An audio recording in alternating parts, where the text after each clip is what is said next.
Halo, apa kabar pemirsa? Mudah-mudahan dalam keadaan baik-baik saja. Sama baiknya, sama kokohnya seperti pembangunan yang sudah dilakukan selama 10 tahun terakhir di masa pemerintahan Presiden Joko Widodo. Mulai dari pembangunan infrastruktur, transformasi kesehatan, kemudian juga sektor pariwisata. Saya Agung Hardiansyah, inilah 10 tahun Jokowi.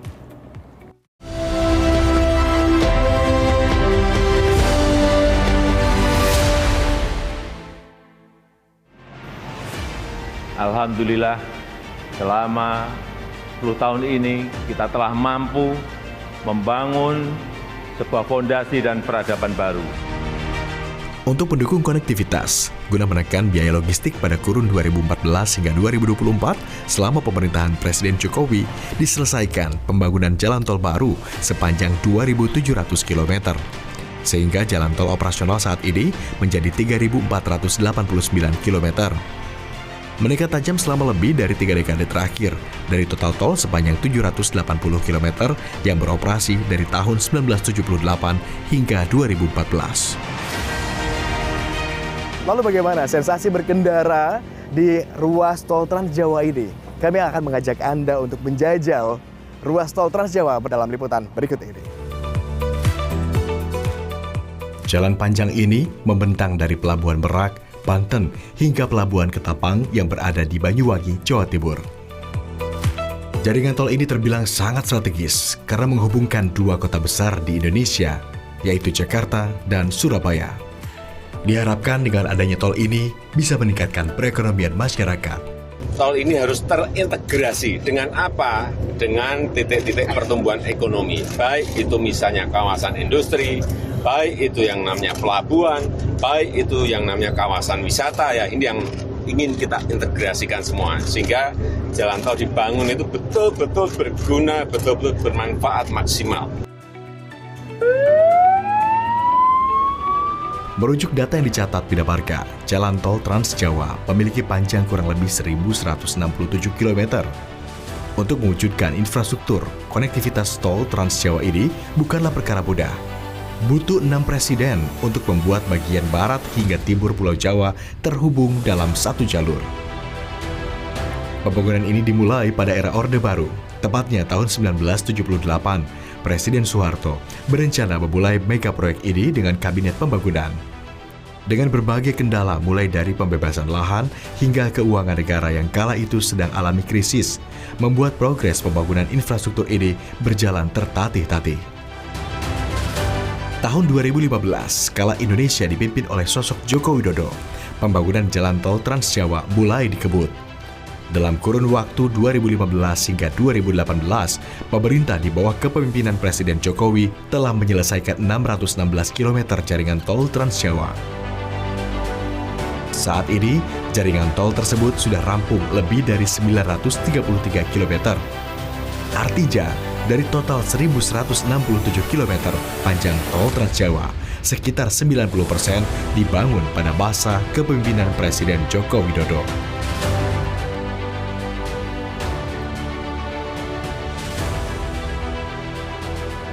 Era pemerintahan Presiden Jokowi selama 10 tahun terakhir itu memang dari sisi jumlah itu mengalami percepatan yang signifikan ya.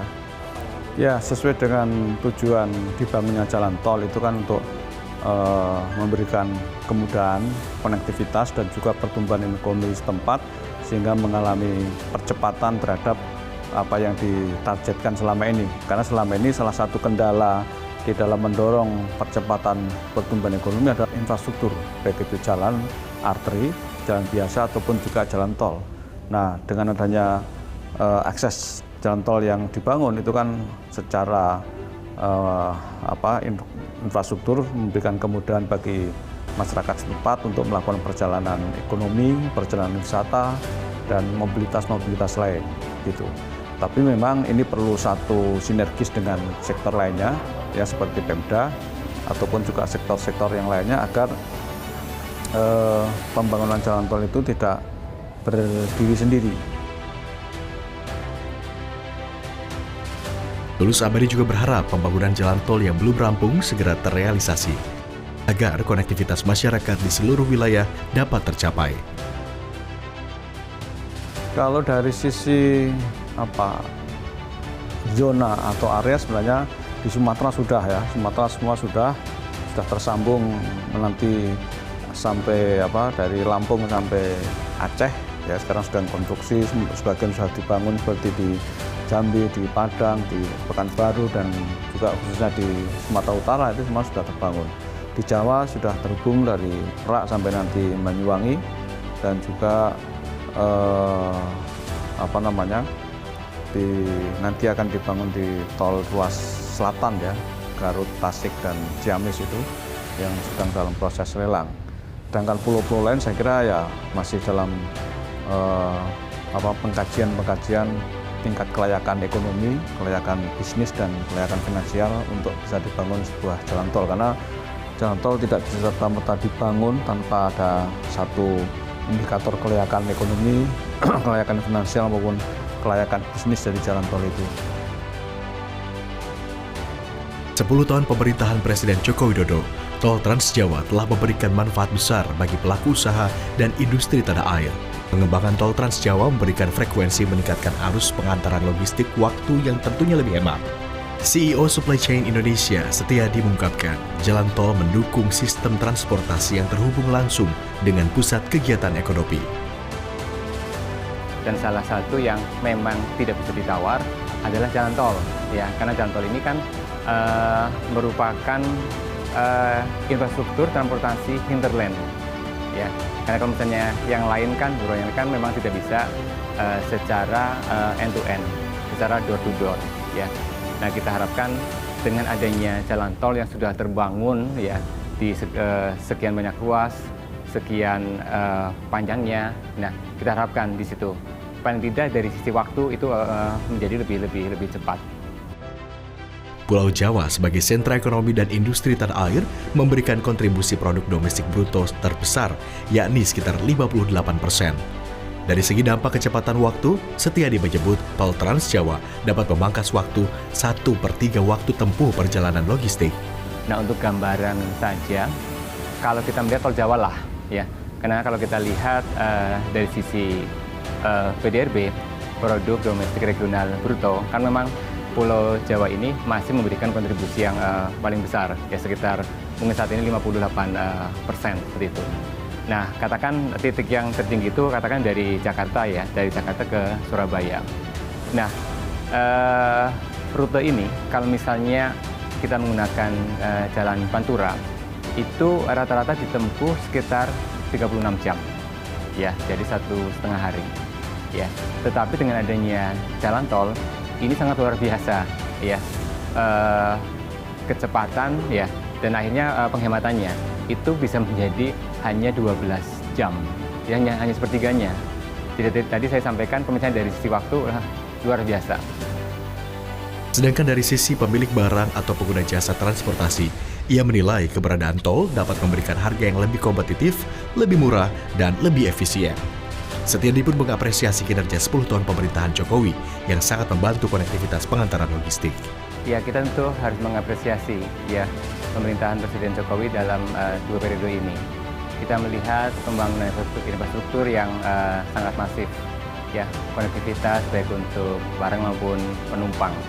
Ya, untuk logistik ya, ini tuh akan sangat terbantu sekali dalam upaya kita untuk meningkatkan konektivitas. Karena salah satu masalah di logistik kan masalah konektivitas, gitu kan. Ya, kita harapkan ketika konektivitas itu menjadi lebih bagus, meningkat, nah kita harapkan di situ ada efisiensi dari segi biaya dan juga dari sisi waktu. Menyatukan wilayah-wilayah di Pulau Jawa dari Merak hingga Banyuwangi bukan lagi sekedar mimpi.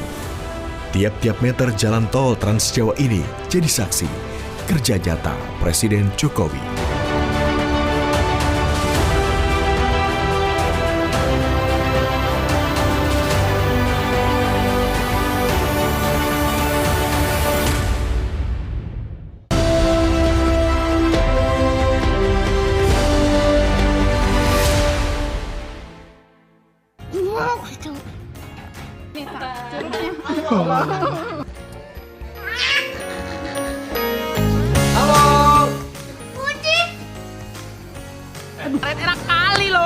Enak kali loh kayak gini, aduh enak kali.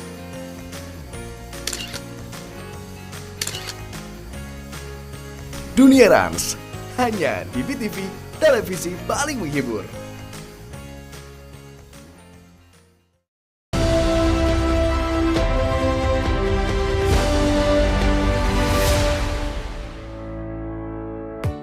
Terima kasih Anda masih bersama kami di 10 tahun Jokowi. Nah, di segmen ini kami akan mengajak Anda bersama reporter Ricky Harhab untuk menjajal tol Cisumdawu. Seperti apa? Liputan berikut ini untuk Anda. Tol Cisumdawu merupakan jalan tol yang menghubungkan kota-kota di Provinsi Jawa Barat, di antaranya Bandung dengan Sumedang, Majalengka, dan Cirebon. Sejak diresmikan oleh Presiden Joko Widodo, jalan tol ini sudah digunakan pada musim mudik Lebaran 2024 yang lalu dengan mengoperasikan 7 gerbang tol.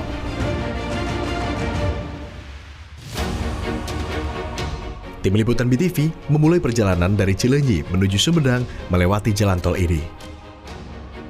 Perjalanan dimulai dengan melewati gerbang tol Cileunyi.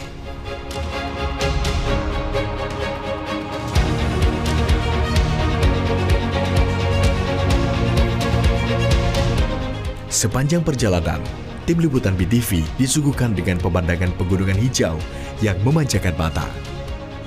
Menariknya, ada terowongan kembar pertama dan terpanjang di Indonesia dengan panjang 472 meter yang menjadi ikon dari tol ini. Pembangunan terowongan yang membelah bukit ini dimaksudkan agar pengendara tidak melalui bukit terjal yang sempit di tepi jurang. Perjalanan rute dari Dawuan menuju ke Bandung ataupun sebaliknya dapat dipangkas hingga 45 menit.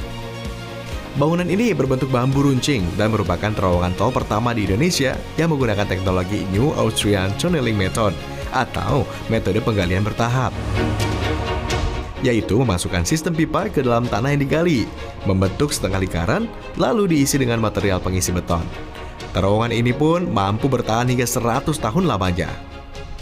Selain menjadi fungsi utama untuk mengkonektivitaskan atau menghubungkan beberapa wilayah, tol Cisumdawu ini memiliki keunikan juga. Salah satunya memiliki twin tunnel atau terowongan kembar panjangnya sekitar 472 meter dan juga berada di kilometer 169.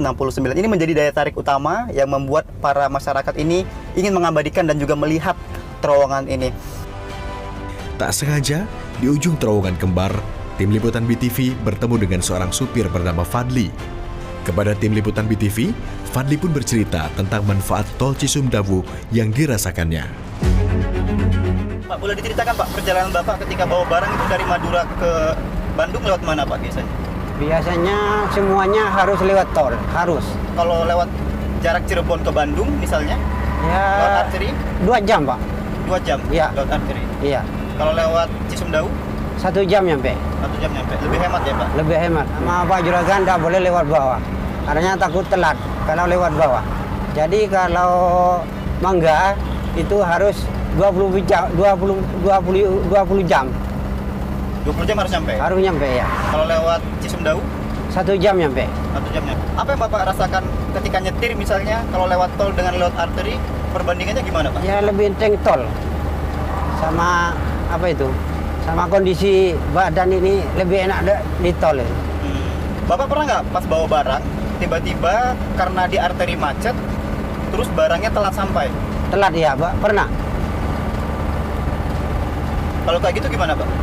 Ya, Boleh diceritakan Pak? kalau macet ya nggak dikomplain. Kalau macet, keadaan macet, tapi harus ada bukti bahwa di mana macet itu harus ada bukti. Kalau udah ada bukti ya tetap dikomplain. Nasib Fadli kadang tak selalu bagus. Dulu sebelum adanya tol Cisumdawu, ia seringkali terlambat mengantarkan barang karena lalu lintas di jalur arteri Pantura yang sangat padat. Imbasnya, upah Rp1 juta yang seharusnya menjadi hak Fadli mau tak mau harus rela dipotong. Sebagai seorang supir, kini perubahan signifikan mulai ia rasakan dengan adanya tol Cisumdawu. Jarak tempuh yang ia lalui semakin cepat, semenjak itu pula Fadli tak pernah terlambat lagi ke tempat tujuan. Alhamdulillah membantu banget.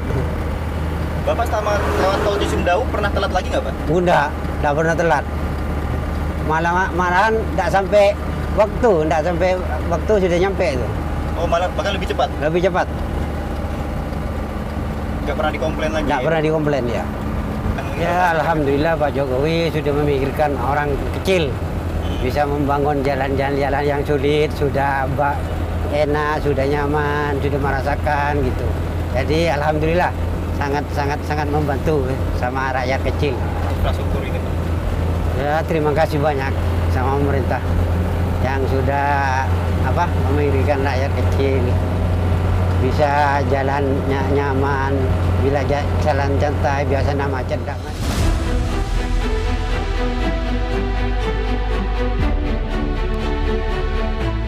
Selain Fadli, hal yang sama ternyata juga dirasakan oleh Yayat, warga Bandung, Jawa Barat yang sedang melakukan perjalanan wisata ziarah ke Cirebon. Sebagai orang yang sering pulang pergi dari Bandung ke Cirebon, ia mengaku sangat terbantu dengan adanya tol Cisumdawu. Bagaimana tidak, biasanya jarak tempuh Bandung ke Cirebon via jalur arteri Pantura membutuhkan waktu 6 jam lamanya. Kini dengan adanya jalan tol Cisumdawu bisa ditempuh hanya dalam 2 jam saja. Ya alhamdulillah, kalau dibandingkan setelah ada tol Cisumdawu lebih cepat. Saya menuju ke Cirebon nih, saya menuju ke Cirebon Girang sama Cirebon Hilir. Nah setelah adanya ini Cisumdawu, nah itu alhamdulillah adanya Cisumdawu semakin cepat perjalanan, 2 jam nyampe. Ya saya berterima kasih, terutama sekarang kan lagi dihadapi sama Pak Jokowi ya, pemerintahnya. Saya berterima kasih ada tol ini. Terbantu kalau adanya tol ini, terbantu. Memang terbantu adanya tol ini. Cepat gitu ya. Biasanya sebelum ada tol, perjalanan 6 jam. Sebelum Jati, lewat Pantura. Keberadaan tol Cileunyi, Sumedang, Dawuan ini memiliki potensi besar dalam aktivitas ekonomi dan investasi di kawasan Jawa Barat. Selama perjalanan, kondisi jalan tol sepanjang 17 km ini terpantau baik, dengan sejumlah rambu-rambu dan pembatas beton yang sudah terpasang.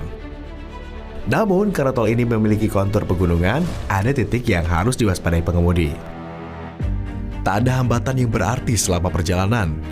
Kendaraan tim liputan BTV bisa melaju kencang tanpa khawatir adanya kemacetan.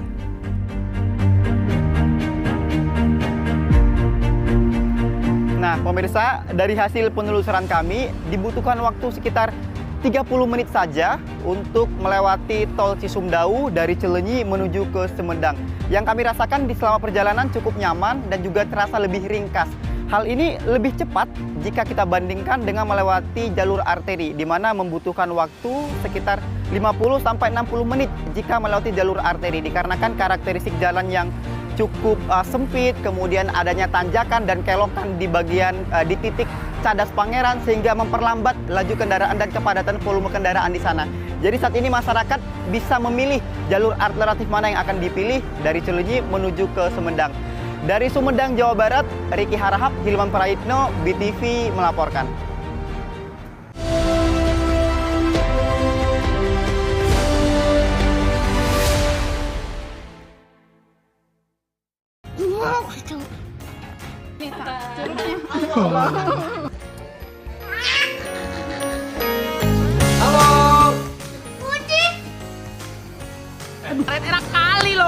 Enak kali loh kayak gini, aduh enak kali.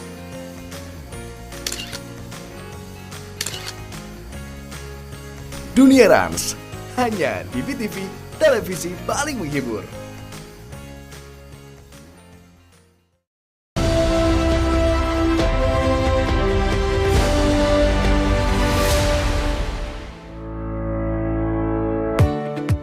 Sepanjang 61,6 km tol Cisumdawu terdapat satu rest area yang berada di kilometer 203 mendekati exit tol Ujung Jaya. Meski demikian, rest area yang baru beroperasi selama 1 tahun ini telah memberikan kontribusi kepada sejumlah pelaku UMKM yang dilibatkan untuk menjajakan produk unggulannya. Seperti yang dirasakan Nurul, warga Sumedang yang sangat terbantu dengan hadirnya rest area. Usaha oleh-oleh miliknya inilah laris manis semenjak berjualan di rest area. Dulunya ia hanya berjualan seadanya di rumah, dengan penghasilan yang pas-pasan dan tak menentu. Sudah berapa lama nih UMKM dari Sumedang diberi tempat di rest area ini? Udah mau hampir 1 tahun ya. Kita di sini Desember, pas waktu itu kita masih percobaan di sini, belum begini ya, masih waktu itu dikasih fasilitas berupa tenda untuk percobaan UMKM berjualan pas Nataru itu. Kini tak tanggung-tanggung, omset yang ia dapatkan dari usahanya mencapai hampir 3 juta rupiah per hari. Keuntungan pun akan berlipat pada momen akhir pekan dan hari besar. Ya kalau dulu kan kita berharapnya ya, kalau kita dulu kan berjualan ya, apalagi kita hanya mengandalkan di warung gitu ya, di satu itu paling kita kan dapat omset segitu-gitu aja gitu ya. Iya segitu. Nah kalau sekitar kurang dari 500, 300 ya. Nah nanti ketika sudah ada di sini gitu ya, di ini kan apalagi kalau di sini lagi rame gitu, kalau rame lagi rame itu bisa mencapai bersihnya itu 2,8 gitu. Iya betul. Itu tadi kan teman kita juga ya yang di sini sama-sama bareng-bareng kita mengelola di rest area UMKM itu juga menyampaikan bahwa kita itu di sini ya alhamdulillah katanya Bu mencapai bersihnya itu hampir 3 jutaan gitu. Mudah-mudahan ke depannya ada beberapa lagi rest area dan kita juga bisa difasilitasi untuk UMKM-nya terus menerus gitu ya untuk keberadaan UMKM Kabupaten Sumedang ada di rest area. 1 tahun sudah tol Cisumdawu beroperasi. Manfaatnya pun kini dirasakan masyarakat. Hal ini tentu tidak lepas dari komitmen Presiden Joko Widodo selama 10 tahun terakhir kepemimpinannya untuk membangun Indonesia. Salah satunya dengan meningkatkan pembangunan infrastruktur. Karena membangun infrastruktur sama halnya dengan membangun peradaban. Dari sekian banyak narasumber yang hari ini saya temui, terbukti tol Cisumdawu ini memberikan banyak manfaat. Geliat perekonomian pun tumbuh karena UMKM dilibatkan berjualan di sekitar rest area sehingga pendapatan mereka pun bertambah. Kemudian beberapa wilayah di sekitar Jawa Barat juga sudah saling terkoneksi, mobilitas orang dan juga jasa juga semakin cepat. Dari tol Cisumdawu, Riki Harahap, Hilman Praitno, BTV melaporkan.